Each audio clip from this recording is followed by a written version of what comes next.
What's up, guys? ToadSlayer72 here. You're looking at the Okuma Komodo 364 LX. They were calling this reel the 350 for quite a while, and I don't know what the reasoning is behind switching it to the 364. I mean, as far as I know, it's the same reel. It might not be, but the LX is the lefty, and it's just another one of these big, low-profile baitcasters that I think the swim bait guys are really going to be digging. As well as maybe musky fishermen and some light inshore saltwater guys. But I swim bait fish, that's my deal. So this is perfect. It's right up my alley, and it fills a nice little niche in my arsenal. And I'll talk about that in a minute. But I want to give you some specs and stuff here. The MSRP is $220, which I think is a good price. I mean, you're getting a lot of reel here, and it has some nice features to it and boasts some nice internals and whatnot. So I don't think 220 is much, man. Really, it's a big reel. You're getting a lot of reel here. The gear ratio is 6.4 to 1. As far as I know, that's all they have out right now as far as gear ratios go. Hopefully they follow like the Lexa did and offer a higher and a lower. That'd be pretty cool. But the weight it's listed at is 10.6 ounces, and I got exactly 11 ounces on my scale, and that's without the line. They sent it. This is a demo, by the way, from Tackle Warehouse. This is something I have for a week. As far as I know, it just came out, and it looked like a brand new reel when I got it. It still does, actually, but they sent it with this braid on here. It looks like samurai braid, and it's really thin. I don't know why they bothered. They put some light line on here. But so I took this off and put 25-pound test CXX on there, and while I had that line off, I weighed it, and I got exactly 11 ounces. So that's what's up with that, the weight. Capacity, 230 yards of 14, 150 yards of 20. The drag is a monster 25-pound drag. I don't need anything close to that, but it's there, so just going to let you know it's a big drag. And it has a 3-year warranty. I know that's a selling point for a lot of people. Not for me. I've never needed a warranty for any of my fishing stuff, my nicer stuff, rods, reels, knock on wood, But that doesn't really matter to me because I've never used them. But I know some people feel comfortable in having that, so that's there. It's really just a nice reel, man. It's like I said, it's just one of these big, low-profile baitcasters. It's bigger than the Lexa 300, and it's gonna go nicely. I fished with it today actually for a little bit. I put it on the Dobbins 867, and I think it's a really nice fit for that rod. That's what I'm gonna get if I am gonna get this. By the way, I've been convinced. This is a long-time Daiwa user, strictly Daiwa. This will be my first non-Daiwa baitcaster, and I don't know how long. But I'm definitely overall pretty impressed with it. But you got your clicking star drag here. You got a clicking spool tension, which is nice. And while we're talking about clicking, you got this live bait clicker there. I won't be using that, but it's there. The aesthetic of the reel, I mean, it's growing on me more. I'm not a big fan of this color scheme. I'm just a little tired of red. I think it's just too much time on Tackle Tour, over the years. I think red's been overused. But that said, they did a nice job with it. It looks higher end, in my opinion. There might be some real snobs out there that might not think so, but I think it looks good. I think they did a good job implementing, and it's how it's, integrated here. It's nice. So that looks good. It's like I said, it's growing. I mean, I just would prefer a different scheme. The main body of the reel is like this dark gray. It's glossy. It's almost like a little greenish gray, but it looks nice. Looking at my Lexa now, my stock Lexa, this looks a little bland compared to this because of all the stuff that's going on here, So they did a nice job with it. They really did. Now, two things jumped out at me right away when I opened up took this out of the little bubble wrap envelope it came in. it's just a big wide reel. You know, I mean, if you measure from here to here, we're almost like 6 inches in between there. You know, from the side plate to the end of the knob here, it's wide. You know, but in a good way. It really has this nice, powerful leverage feel to it. You know, and the other thing that jumps out is not just the 100mm handle, which I'm a big fan of now ever since the Lexa. I mean, you got to really feel it to appreciate it. You know, with this big bait fishing. I mean. Not just the 100mm handle, but these knobs are freaking huge.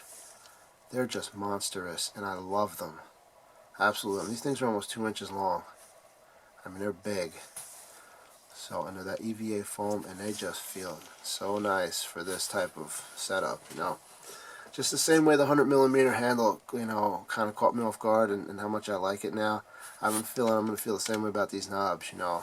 I really wouldn't want them on all my reels.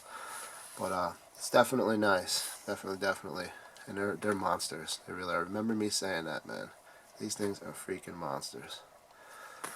So that's the main. I have a couple little nitpicks here I want to talk about real quick. They're minor, but they may not be to you, but they're not enough to. They're no deal breakers by any means for me. But still, I noticed them, so I got to talk about them. First thing being, this just doesn't have as a refined feel to me as, say, like my Daiwas. Maybe not even like the Lexa, and I don't even consider the Lexas to be that great in that department, but the Lexa even feels a little better, and it's mainly due to, I don't mind the lack of the smoothness so much. I mean, it's not bad, but it's not that, but it's this, there's a little bit of play in the handle. You know, the end reverse is not rock solid, at least not in this model, this demo model. And like I said, I think this is a new reel.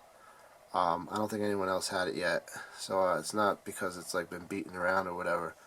But it could be isolated though, just to this reel. Who knows? But when I buy one and I get that one, I'll see for sure. But it's not a deal breaker, but it's a little bit of a disappointment. You know, it's not something I would expect from a reel at this stage in the game, you know. Like, this is something you'd expect like 10 years ago or more frequently. But that said, you know, it doesn't show up during the fishing. I thought it might, like maybe with like some fast stop and go retrieve. I did that today with a triple trout, and it doesn't show up at all. And I don't think it affects your performance anyway. It's just a little nitpick, like I said.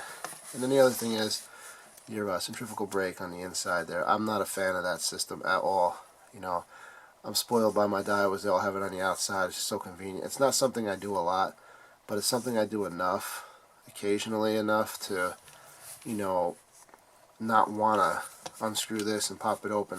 It's not super hard to do. This little pin is a little bit annoying to unscrew it. And I actually had to do it today because it was set on 0, and I like to keep it in the middle. And that's what I did. I put it on 3. It's like from 0 to 6. I put it on 3. It's like a little clicker dial on the end of the spool there.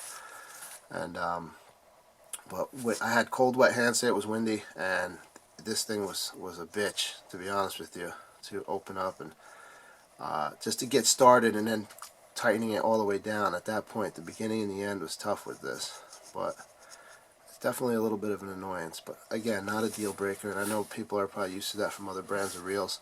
I know other reels do that. At least it's not those little pins in there, you know. It's a little dial. But that's it on the nitpicks, man. You know, like I said, I'm overall really impressed with the reel. I think the big bait guys are going to dig this reel. I think it's going to be a hit. It's going to be well received. They'll definitely embrace this, you know. But I got a Lexa 300 here just to show you some of the differences. If they show up, they might not. But you can see here with the width. See that little knob sticking out a good ½ inch or so further. And it's a bigger reel. It's supposed to be, you know. But it's definitely a little taller. It's very comfortable to hold. The palm, you know, it's not bad at all, even with it being bigger. I just want to say real quick, this Lexa has been a beast, man. It's rock solid. I've had it for over a year now. I had it since August of 2012. And I've used it quite a bit, and it's performed flawlessly for me. It's a great reel, and I definitely recommend Lexa all the time, any chance I get. And it's nice that they offer, you know, multiple gear ratios, and they're pretty inexpensive. You can find it for under $150 now. But that said, they have their limitations if you're using like braid. If you're using like a mono or a co-poly, and you're getting to those heavier diameter lines, you're not going to get a lot on this spool, you know, and that's where this comes in. Without going full-blown big 400 reel, I mean, this is nice because it still has like the compact, you know, package here. You know, palm's nice, it's comfortable, and you can get a little more line on this. I mean, if you're going to stick with braid fully with the Lexa, you can definitely get by, you know, in a lot more scenarios. And it might just come down to how you like how it balances then, because it's a little bit lighter of a reel. But I think the Komodo here, the 350 or the 364 here is like I said, it fills a nice little niche, you know, in between there, without going all the way to the next size, to the 400. And those really big, low profile, big ass reels. The Lexa 400, man, I was stoked about that reel, but the damn thing's gonna weigh a pound, so that's too much for what I'm trying to do. So this is nice right here. So I'm definitely getting it. I definitely recommend it, or at least maybe try the demo, you know. Try it through Tackle Warehouse, you know, try to get a demo of this and check it out yourself. But I dig it. So there you go, guys. I hope this was helpful to someone, or I hope you like seeing this reel. I'll let you get one more look over.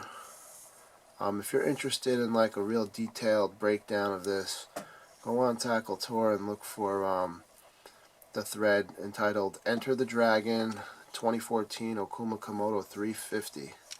I know it's a mouthful, but my man Triple Illusion does an excellent breakdown of this. Really tears it apart. He's got a real nice enthusiast level breakdown of this. And he's got great pictures, and he discusses like all the different components in there in great detail. He does a great job on it. I believe he posted it up on Swimbait Nation too, and probably a couple other places that I don't visit. But if you haven't seen it already, check that out if you're more interested in all the internals and whatnot. But there you go, guys. Real quick, I just want to tell you the baits I fished with it today. I fished the Matt Lure Strong Bass because I just want to see how it handled a smaller lure. No problems, no issues. I won't use it for a smaller lure like that, but it could do it. It could probably even go smaller and cast it just fine. I had no problems. I did the RRF 12 Huddleston. I did Real Prey Bass, which is 6.6 ounces. And I threw a 10-inch triple trout, just 4.5 ounces, and then the depths 250, which is 6.4. All those baits casted beautifully. I had no issues with the reel whatsoever. Did an excellent job.